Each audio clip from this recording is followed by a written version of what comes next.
بسم الله تبدأ الحكاية ومع أسرار شهرزاد تحلى الرواية. السلام عليكم لؤلؤات، كنتمنىكم كاملين تكونوا بخير وعلى خير، وأهلا وسهلا بكل الأوفياء. هنا السر كيبان والحق ما كيتخباش، والحكايات فيها العبرة والنهايات كتخلي القلب يحتار.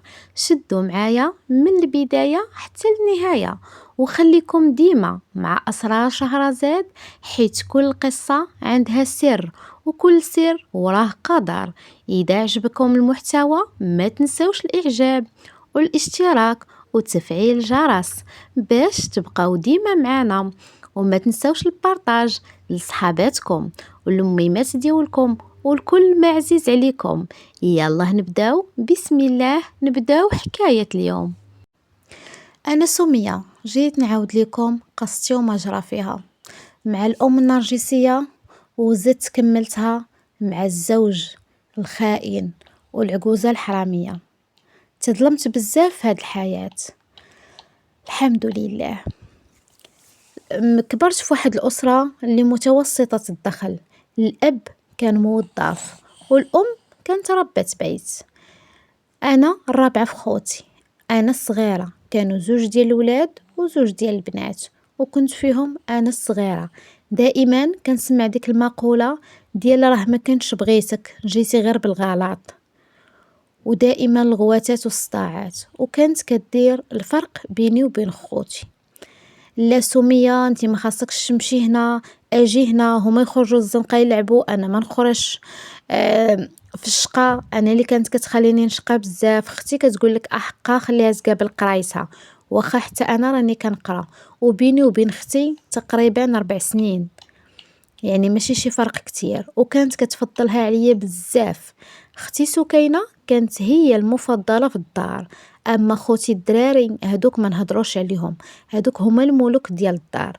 الاب ديالي مسكين مغلوب على امره، ما عمره ما كيهضر ولا كيتكلم، فين ما كتهضر معاه كيحضر راسو وكيسكت.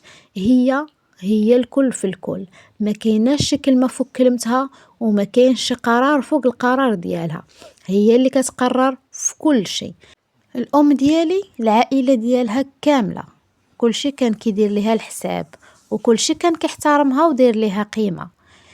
مني بديت كنكبر شويه، بديت ديك الساعه كنقرا في الكاتريام، كنت ما جبتش شي نقطه مزيانه ولكن راني ناجحه.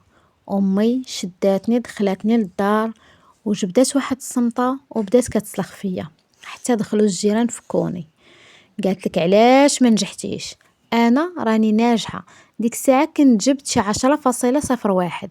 قالت لك لا ما ناجحاش، هاد النقطه ما ناجحاش بها اذا ما غتكمليش قرايتك.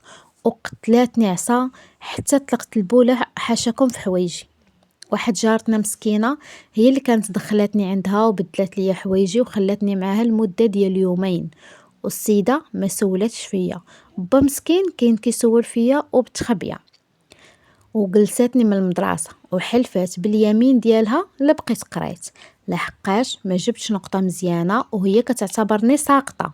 وخوتي كانوا كيقراو مزيان وكانوا كيجيبوا نقاط عاليين، انا ما عرفتش، ما كانش كتدخل ليا القرايه، او بالضغط اللي كانت كتضغط عليا.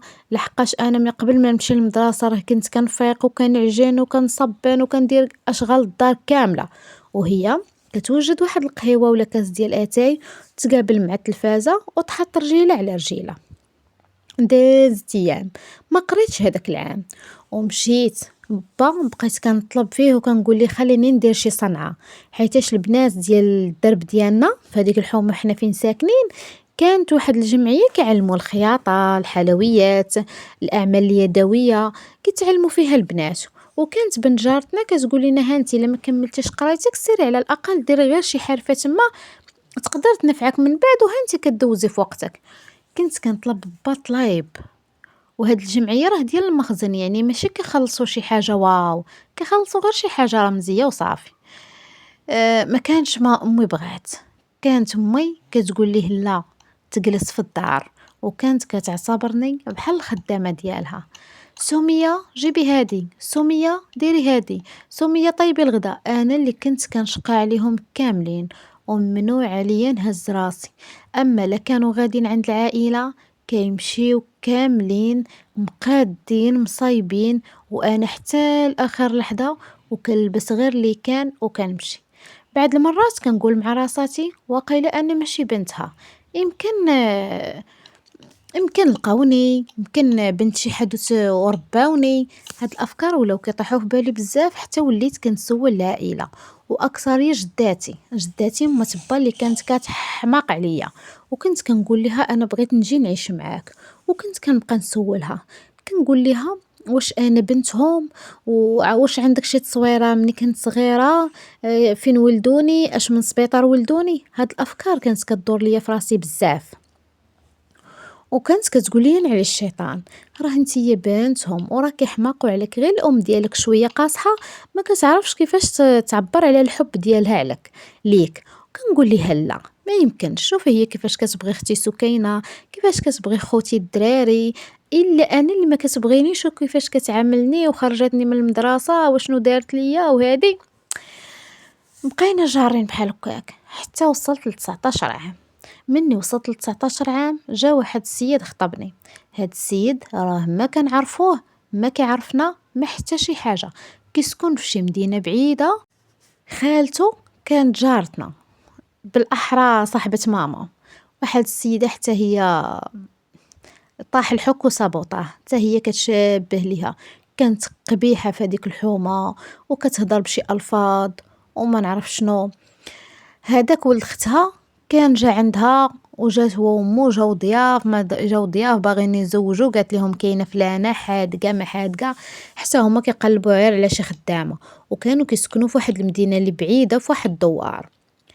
امي منين قالوها ليها رحبت في الفكره وقالتها لبا، ماشي تشاورات معاه قالت ليه واش، قال لا، قالت ليه شوف سميه غادي يجيو يخطبوها واحد الناس وما نبغيش شي حاجه تكون ناقصه، جيب لي هاد التقضيه وهاد الشيء وهاد الشيء وهاد الشيء.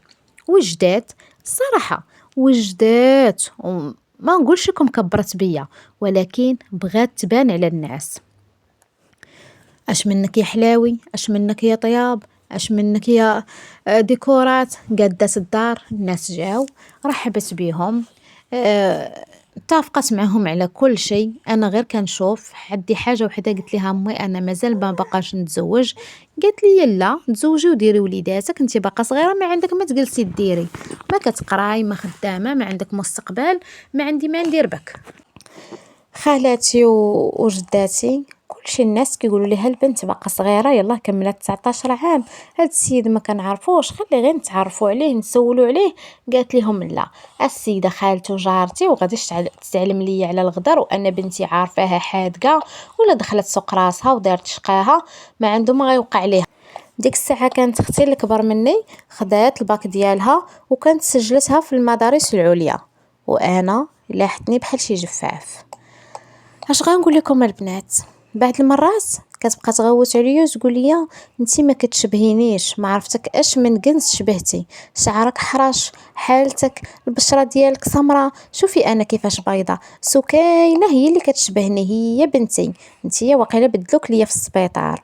وكتقتلني بالهضره ديال السم. انا كنقول ماشي مشكل، كنبقى نقول استغفر الله العظيم وكنغمض عينيا، ما كنبغيش نبقى نتلاج انا وياها، واكثريه كنسكت وكنخليها تبقى تهضر حتى كتعيا هي وكتسكت.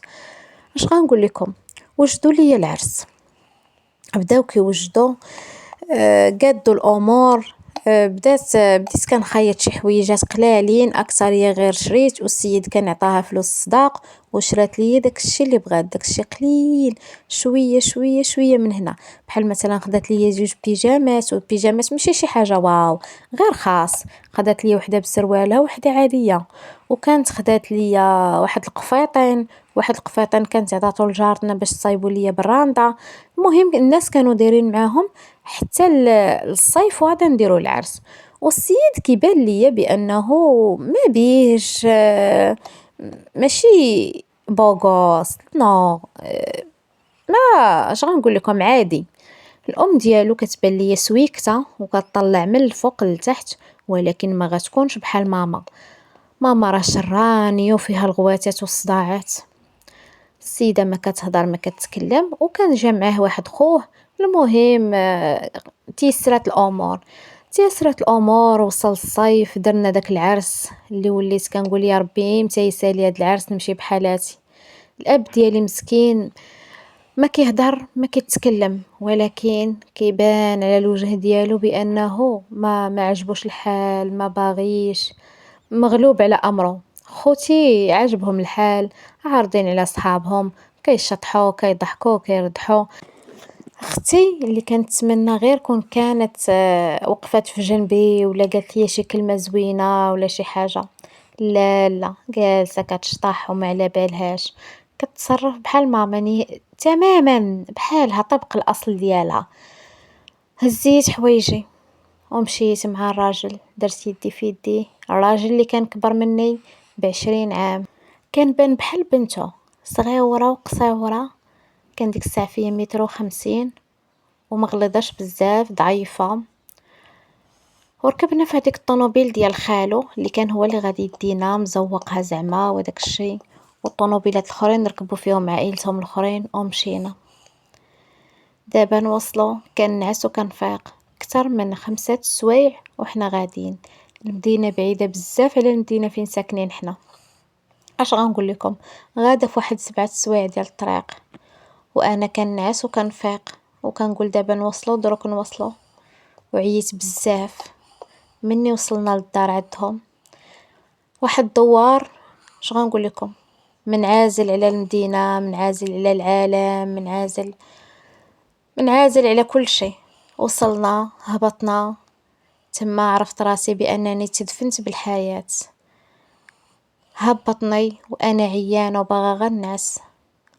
دخلنا انا وياه لواحد البيت اللي مفرشين هكا دوك اللحيف في الارض وداك الشيء، ودايرين ناموسيه بلا هداك الناموسيه ديالها، يعني غير مضربه حاطينها غير في الارض، وواحد الماريو ديال الخشب في القنت، وواحد الشرجم فيه واحد الخاميه باليه.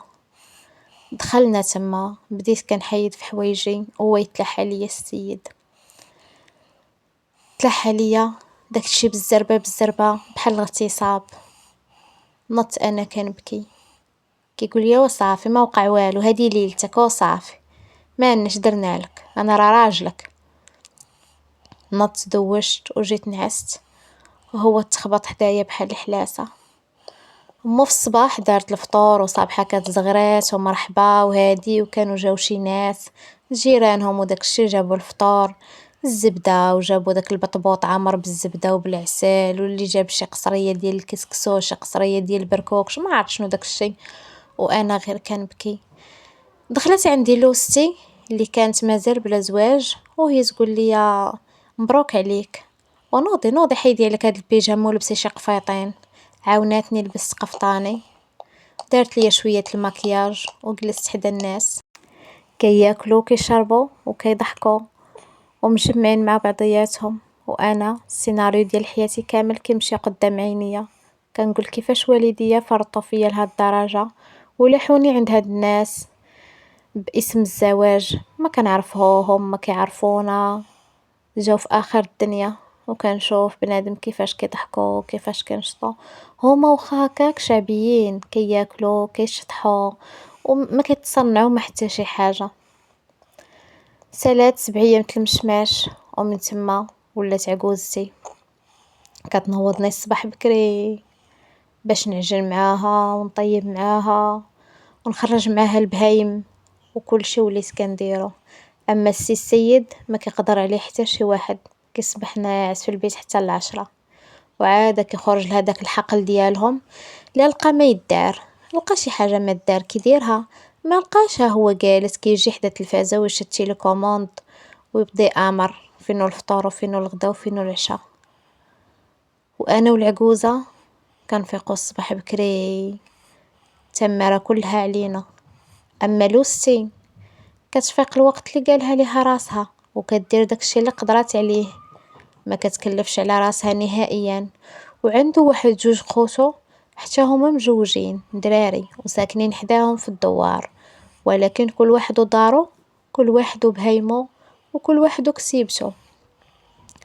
اما العجوزه مره تبقى تغوت عليا، سمية علاش درتي هادي هكا، ديري ليها بحال هكا، فين مشيتي وفين جيتي، ولات كتدخل في كل شيء حتى في الامور الشخصيه.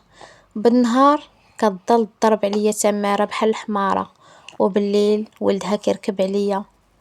اش غنقول لكم، كيبات حتى هو يضرب بيا تماره، وتيبغيني نشطح ليه ويبغيني نقصر معاه ويبغيني شحال من حاجه، وانا كنكون باغا غير نتسكى، باغا غير نعس، لحقاش العجوزه مع الخمسة الصباح تصبح تدق عليا. مني كنقول ليه راه انا عييت وراه كنضرب تماره مع امك، كيقول لي وعلاش جيتي وانا علاش جايبك، راه هذه هي الحياه عندنا هنا، ما عندي ما ندير لك. مني كنجي نبغي نتشكى ليه ما كندي منه لا حق لا باطل. هنا قررت باش نبدل حياتي ونبدا نشد ليه الخاطر كتر، باش هكا على الاقل يخفف عليا غير الخدمه اللي كندوزها النهار كامل في الزرايب مع مو في الكواره. واحد النهار قررت باش ندير المكياج ونبدا نتلحلح ليه. قالك المراه اللحلاحه غلبت المراه السحاره، وداك الشي اللي كان. بديت كنتعلم شويه بشويه، وبديت كنلبس وندوش ونتقاد ليه واخا كنموت بالعيا، ونبقى سهرانه معاه حتى لقينا وقت، وهو كان كيعجبو هكاك، وعجبو نبدا نشطح ليه ونبدا نتلحلح ليه. بعد المرات العجوزات تبقى تدق علينا وتقول لنا طفيو الضو، طفيو الموسيقى، تيبدا هو متيعجبوش الحال، وانا كنقول ليه شتي كون كانت عندنا دارنا بوحدنا غنبقى نشطح لك بالليل وبالنهار، وهاد اللبس اللي كتشوفني لابسه دائما غنبقى نلبسهولك بالليل وبالنهار. وكان هو كيعجبو الحال. واحد النهار كانوا جاو عندنا العائله بزاف، خوتو واحد بنات خالته كانوا في برا، ودخلوا من برا وكتعجبهم العروبيه وجاو، يعني عائلتهم وتواصلهم كاملين جاو، العائله كامله جات. وهنا كيخاصني نشقى انا بالليل وبالنهار، وباش نبقى نوجد لهم الماكله ونوجد لهم كسكروط، والعجوزه ما كتنعش، كتبغي تبين لهم حنت يديها، لحقاش هما كيجيبوا ليها الكادويات وكيجيبوا ليها، ما كيخليو ما كيجيبوا ليها. هنا البنات انا قررت باش ما غاديش نعس حدا هديك الليله ونخليه ينوض السطاح. تماره وعجوزتي كانت قالت لي اجي نعسو في واحد الصالون انا وياك، خلي ولدي ناعس باش هكا نوضو الصباح بكري ونعجنوا ليهم البطبوط والمسمن. قلت لها واخ. داكشي اللي كان، ما سالينا من الغسيل المواعن حتى لجوج لاروب، عاد غسلنا دوك المواعن ديال العشاء وقاديناهم في الكوزينه ورتبناهم انا وياها، ولوستي كانت كتعاوننا. مني سالينا هو راه كان في البيت كيتسناني امتى ندخل، وانا مشيت تكيت حتى عجوزتي في الصالون وخليته هو هبط كيسول سمية فينك، كيلقاني حدا مو قالت لي مالك شكاين، قال لها بغيت مراتي. قالت لي علاش باغيها، واش نتوما عندكم غير اليوم عيقتوا من هاد الزمر ديالكم هادي؟ هو يقول لي هادي مراتي، ما تدخليش بيني وبينها، داكشي اللي بينك وبينها واش انا كندخل فيه؟ صافي السيده سالات معاك الشقه صافي طلع لبيتها. او نوضوا الصداع في داك الليل والناس كاينين، الضياف برانيين، بقى كيتغاوت هو وامو ما صبراتش، بقات كتغوت عليه تقول لي المسخوط البيطالي انا ساخطه عليك، جوجتك باش دير عقلك الساعه نتاع ما زايد فيه. وبدات كتغوت وكتنقر وطاحت بالعظام، وانا غير كنشوف فيها وساكته، وهو حتى هو برك كيغوت عليها ويقول لي زيدي قدامي. حضرت راسي ودخلت البيت. مني انا دخلت البيت هو جبد هذوك الباليزات ديالي اللي كنت جايبه فيهم الحوايج، هو يجمع حوايجي وحوايجو حطهم تما كاينه، وقال لي ما نزيدش دقيقه هنا، زيدوا قدامي يلا نمشيو بحالاتنا. اش غنقول لكم البنات، ما عرفت واش نبكي ولا نضحك ولا شنو ندير. بقيت ساكته وكنشوف فيه كنقول يا ويلي فين غنمشيو. كيقول لي قلت لك زيدوا قدامي غنمشيو في حالاتنا. خرجت كنجري عند العجوزه قلت لها زيدي شوفي ولدك. مشات عدو قالت لي اش كاين، فين غادي؟ على المسخوط، غادي تشرد هاد بنت الناس، فين غتمشي؟ عندك لا فلوس لا والو، هادي. قال لها ماشي سوقك فيا، شوهتيني. هو مرضاش قدام هذوك بنات خالاتو اللي جايين من برا، شدني من يديا وجرني وخرجنا في داك الليل، شي 3 لاروب ديال الليل خرجنا. غاديين في الطريق، طريق خاوية، ما كاين لا سير يسير ولا طير يطير. بقينا غاديين، جلسنا فوق واحد الحجرة، بدا شوية الحال كيفجر، بانت لينا واحد الطونوبيلة شير عليها. هو وقف هداك السيد قال لي عافاك قربنا شوية للمدينة. مشى داك السيد، قربنا واحد ساعة المكانة تقريبا، حطنا وحنا نهبطو ما عرفنا فين نمشيو. قلت ليها شنو درتي؟ قال لي انا ما كنبغيش لي يدخل ليا في حياتي، كنبغي نعيش حياتي كيف ما بغيتها انا، ما ندخل في حياة حد، ما يدخل ليا في حياتي. انا امي من النهار اللي تولدت وهي كتدخل ليا في حياتي، لا قرايه قريتها، لا خدمه خدمتها، لا حتى شي حاجه. ودابا حتى زواجي باغا تدخل فيه، انا ما غنخليهاش تدخل ليا في زواجي. قلت ليه واخا، بقيت ساكته ما حليتش فمي. اصلا اي حاجه كانت كنسكت عليها وكنسد فمي، كنقول داكشي اللي دارو الله هو اللي كاين. بقيت غادة تابعة هذا الراجل، وصلنا لواحد المدينة فيها واحد الفيلاج صغير. قال لك اسيدي هنا غادي نسكنو. عيط لواحد صاحبو كاين في هذاك الفيلاج، قال لي راه انا واحال، ها شنو كاين ها شنو كاين. المهم عاود لي داكشي اللي كاين. جا عندنا داك السيد كيجري، قال لك يلا هم معايا للدار، ارتاحوا بما ما قلبنا لك على الكرام. داكشي مشينا معاه للدار. كانت عنده واحد الدار صغيرة فيها جوج ديال البيوت، وكانوا عنده جوج ديال الوليدات ومراته. مشينا معاه، جلسنا معاه من هداك الصباح حتى لداك العشية. انا كان غادي بيا غير النعاس. كيما دخلت عند السيدة سلمت عليها، سلمت على وليداتها، شديت واحد القنيت في واحد السداري، غطيت رجليا ونعست. داني نعاس. الرجالة خرجوا بجوجهم كيقلبوا على الكرا، والمرا مسكينة مشات كتصايب الغدا، كترتب، وليداتها كيلعبوا. واحد ساعتين المكانة ها هما جاو، لقاو شي دار ديال الكرا، والمرا مسكينة ما بخلاتش علينا، تغدينا معاها وهزات الحويجات من هنا ومن هنا، مقيلة جوج كويسات براد. مهم عاوناتنا بداك الشي مسكينة اللي قدرت عليه، وكانت عطاتنا واحد المانطا وجوج بونجات، الله يسهل عليها في هذا النهار. عطاتهم لينا ومشينا انا وراجلي وسكننا تم. راجلي اللي اكتشفت انه كيحمق ويتسطى عليا، اي حاجه كيبغي يديرها كيتشاور معايا، سمية ندير هادي ولا هادي، ندير هادي ولا هادي. هنا اكتشفت بان الحياه بدات كتضحك ليا، وعجبني الحال مع هذا الراجل. خاصني غير نشد ليه الخاطر، هو ما مبلي ما حتى شي حاجه، هو باغي غير ياكل ويشرب ويرتاح، ما كيبغيش يخدم وكيبغي الشطيح والرضيح ويبغي. مهم هادشي اللي كاين. هذيك السيده مسكينه اللي عطاتني دوك الحوايج، كانت هضرات معايا شويه بيني وبينها، وكانت قالت لي سميه اختي نصيحه نصحك، ما تولديش دابا، بقيت تاخدي موانع الحمل، انتي باقا صغيره وباقا شابه، راجلك ما خدامش، تقدروا ترجعوا عند العجوزه في اي وقت. داكشي علاش ما تحاوليش تولدي دابا، صبري بلاتي شويه حتى تعرفي راسك فين حاطه رجليك. كنت بقيت فيها وكنبان صغيره وقليوله. داكشي اللي كان. بديت كناخد هادوك موانع الحمل بلا ما نقولها ليه، خزنا عليه. هو كان باغي الوليدات، وانا كنت كنقول ليه تيحن الله. مني بداو كيسالوا ليه الفلوس اللي كانوا في جيبو، كان باع واحد المكانه، كان جايبها لي واحد بنت خالته من برا، وانا كنت بعت خاتمي ديال الزواج. هنا بداو كيساليو الفلوس وما بقات عندنا حتى شي حاجه. قرر باش يبقى يتسلف من عند الناس، بدا كيتسلف من عند صاحبو، عند خوه الاخر تا هو صيفط ليه شويه. هذيك اختو اللي كانت جالسه معنا في الدار عارفه خوها بارد الكتاف، صيفطات ليه حتى هي واحد البركه.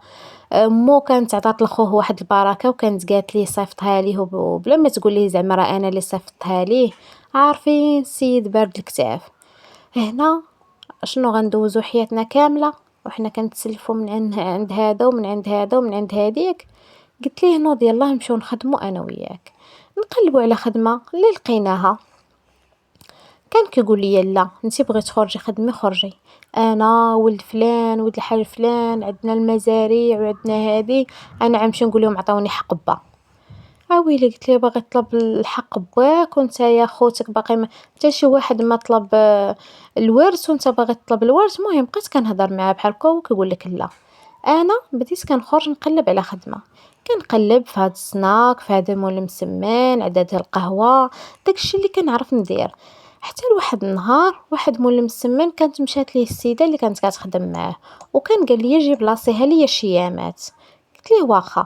مشيت خدمت، اش غنقول لكم، عجباتو خدمتي بزاف. كنت كنخرج من يديا غير الشهد، كنت كنصايبلو المسمن والحرشه، وشويه كان اقترح عليا باش نبقى نصايبلو داك الشفنج وخرينكو في العشيه، وانا ما كانش عندي المشكل، غير يخلصني مزيان. كنت كنخدم، كندخل مع 6 ديال الصباح وكنخرج مع 4 ديال العشيه. كنخدم السيد ما كانش عاجبو الحال، ولكن عاجبينو الفلوس. كيقول لك لا، وانا كنبقى في الدار نهار كامل وانتي خارجه. وهادي كنقول ليه انت دبر على شي خدمه على قد الحال، ونبقاو نخدمو انا وياك بالنهار، وبالليل نجيو لدارنا. كان كيقول لي لا. ومره كان كيجي المحل فين انا خدامه، يجلس وياكل غير باش يشوفني وبقى مقابلني مع من كنهضر ولا مع من ما كنهضرش.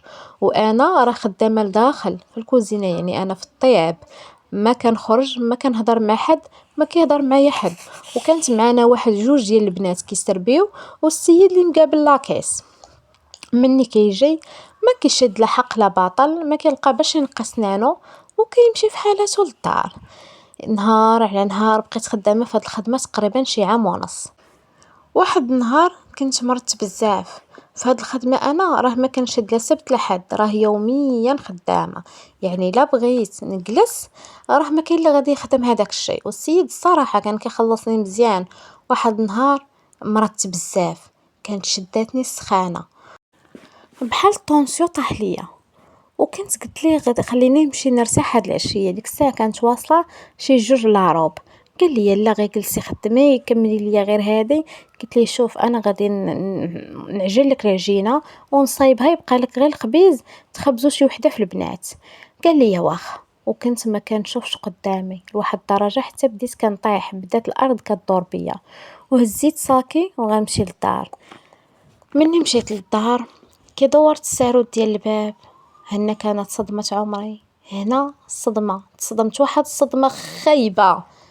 كنلقى راجلي مع واحد السيدة في علاقة حميمية وقدام عينيا، وما لابسين حتى شي حاجة. كي حليت الباب عينيا شافت هذا المنظر اللي ما بغاش يتنسى ليا نهائيا. بقيت واقفة كنشوف فيهم تخلعوا، كل واحد ناض لبس شي حاجة حداه. هي خرجت كتجري، طارت، وهو بقى كيشوف فيا. قلت ليه شرح لي شنو هاد الشيء.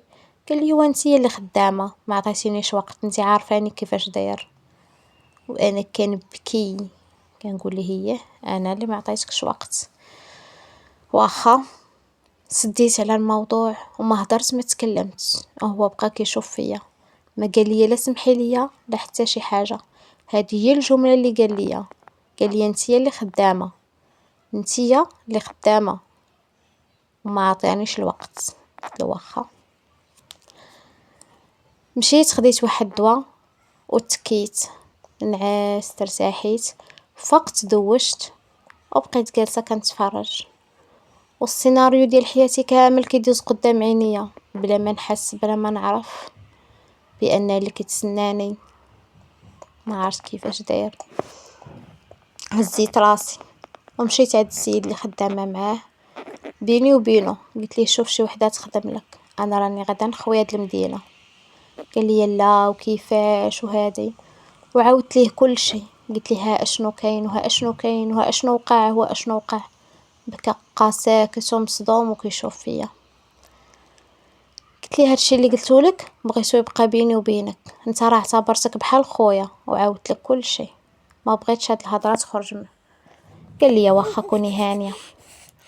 قال لي شوفي انا غادي نعطيك واحد العنوان ديال خالي كاين في واحد المدينه، وحتى هو عنده نفس المهنه، وحتى هو عنده محل كيصاوب فيه المسمان وكيصاوب فيه كل شيء. غا هو المحل ديالو كبير بحال القهوه. غتمشي عنده، انا غادي نهضر معاه وانتي غادي تمشي عنده وغادي يكون على الخير. داكشي اللي كان جمع ليا حسابي وعطاه ليا. مع هاد السيد كنبدا أنا مع 6 ديال الصباح وغد ليه مع 6 ديال الصباح. الزوج الكريم ناعس مليوح كي شي بطانة. نط هزيت لاكارت ديالي، هزيت داكشي اللي ما غاداش نتقال منه، لبسة وحدة اللي هزيت بيجامة ديالي، ولبست جلابتي، درت فولاري، لبست سباطي، درتهم في داك الصاك الصغيور ديالي اللي موالفة كنهز دائما. هزيت داكشي وقصدت المحطة، مشيت للمحطة وركبت ركبة وحدة بلا ما نتلافت فيه ولا نتلافت في عائلتي ولا في حتى شي حد. كاع الناس اللي كنعرفهم ظلموني في حياتي، ما عمرهم ما راعوا ليا ولا قالوا هذه حتى هي راه إنسانة، كيعفطوا عليا وعلى كرامتي وكيدوزوا. من هاد النهار قررت تبدا سمية جديدة وتبدا حياة جديدة. هزيت راسي ومشيت لديك المدينة اللي كانت بعيدة من هاد المدينة اللي فيها بساعتين ديال الطريق. مشيت لهاديك المدينة، عيطت السيد نعت ليا، وصلت عنده، استقبلني واحد الاستقبال اللي مزيان الحمد لله. داني عند مراته ووليداتو اللي كانت مراته الله عمرها دار واحد الحاجة ما فضلتها قدامكم. هاد الحاجة جلست معاها لمدة ديال 3 أيام، قلبت على الكرا وهي مسكينة كانت كتقول لي بقاي معايا. كنت كنقول لها لا، غير خليني نستقل بذاتي، خفتي وقع شي مشكل الله اعلم، بنادم ما كتعرفيش شنو تحت راسو. قلبت على واحد البيت كريتو اللي كان مع الجيران، صراحة كان عجبني الحال. كانت واحد السيدة هي ووليداتها، كانوا الناس زعما كاينه معقولين في هذيك الدار كلهم بوليداتهم. سكنت معاهم في داك البيت اللي كنت خديت له واحد المضربة صغيرة صافي، وبديت كناخد شوية بشوية. كريت داك البيت وبديت مع السيد الخدمة، السيد اللي كانوا كل نهار كيتزادوا عنده الكليان، كيحماقوا على المسمن وعلى الحرشة. ومن بعد حتى هو بديت كنصاوب له خرينغو، كنصاوب له داك الشفنج شويه، بدينا كنصايبو البغرير، بديت كنصاوب معاه الشباكيه، صاوبت معاه هذاك المخمار، اي حاجه كان كيقولها ليا كنت كنصايبها وكنتقنها. والسيد ولا كيخلصني مزيان. ومن بعد ولا كيقول لي شوفي علمي شي بنت تعاونك وانتي بقيت تشدي ليا لاكيس، بديت تخفي عليك شويه الخدمه. بداو كانوا واحد 2 بنات بديت كنعلمهم وحتى هما بداو كيتقنوا الخدمه. والسيد بدا كيتعرف وبداو بزاف عنده الكليان، وبداو الناس كيدومونديو من عنده، واستعمل حتى الانترنت. وربي غناه، كان كيقول لي بسببك سمية ربي يسر ليا وكتر ليا في رزقي، وانتيا راه وجه الخير عليا. تيسرات الامور وما بقات عندي حتى شي خبار، لا داك الزوج الخائن، لا على عائلتي، لا على حتى شي حاجه. وهنا عشت معززه مكرمه، كناكل اللي بغيت، كنشرب اللي بغيت، نعس وقت ما بغيت، فلوسي في جيبي، ما كاين اللي غوت عليا، ما كاين اللي صدعني، ما حتى شي حاجه. والحمد لله دابا جمعت شي فليسات، وكنفكر باش نمشي لبرا، كنفكر ناخد شي كونطرا ونمشي. ولكن كنت درت واحد الجليسة مع الحاجة مرت هاد علال اللي انا خدامة معاه في القهوة هادي ديال المسمن. كنت جلست معاها وتشاورت معاها، وكانت كتقول لي يا بنيتي دوك الفلوس باش غتمشي تشري كونطرا وتغربي في بلادات الناس، سيري ديري بيهم محل، والمحل يكون ديالك، وخدمي بيه وديري بيه داكشي اللي ما داروش الرجال الشلاغمية. وعطاتني الصراحة فكرة اللي زوينة بزاف. وكان حتى هاد علال قال لي ديري محل، انا غنعاونك باش توقفي على رجليك، يعني بشرط واحد، المحل ديالك ما يكونش قريب من المحل ديالي. انتي دابا علمتي ليا البنات طريقة الخدمة، سيري الله يسهل عليك، ولكن بعدي شوية كري شي محل وبداي، ولا احتاجيتي شي حاجة راني كاين، الله يسخر لك الامور. واش غنقول لكم البنات، هنا بديت حياة جديدة ودفنت الماضي ديالي.